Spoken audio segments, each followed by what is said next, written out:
Hello, my name is Jerry Bohnsack, and this is part one of a four-part series on Esop education. In today's video, we're going to peek under the covers and see how our Esop works and how you benefit from it.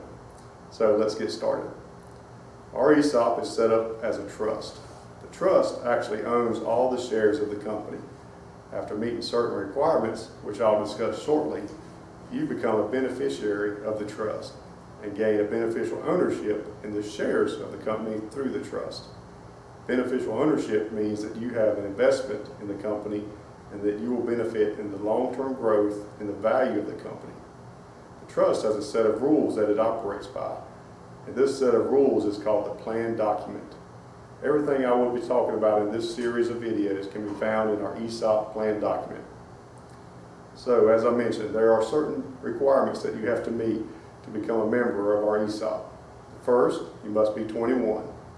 Second is you must work 1,000 hours in a planned year. Our planned year runs from December 1st to November 30th.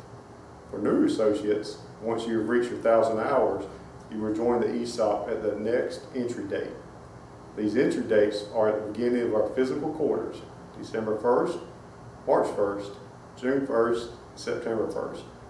On your entry date, you'll receive a welcome letter from me to the Esop and a few more forms that you'll need to fill out and return. Now let's talk about how you benefit from the Esop. Around the end of October each year, management makes a presentation to our board of directors regarding the proposed Esop contribution for the year. The board looks at our financial results and projections for the rest of the year and how we are doing compared to our budget and other factors.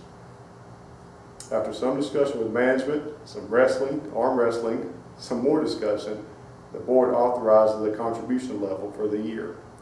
This contribution is conveyed as a percentage of your eligible wages.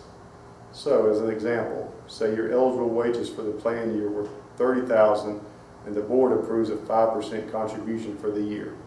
That means you will receive cash and or stock valued at approximately $1,500. That might vary slightly based on the value of the stock, which is determined after the year-end audit and by our outside independent stock evaluators. So as you progress in your career with Cross, the number of shares in your Esop account grows by the annual contributions set forth by the board of directors. As the value of the company goes up or down, the value of those shares in your Esop account changes accordingly. The Esop is meant to be a long-term benefit plan and to be part of your retirement assets. That concludes this portion of the basic operation of the Esop and how you benefit from it. In part two of this series, we'll explore and discuss vesting. We'll talk about diversification in part three, and we'll discuss how you get your money out of the Esop in part four. Hope this was helpful, and as always, if you have questions, please call or email, and I'll be glad to answer your questions.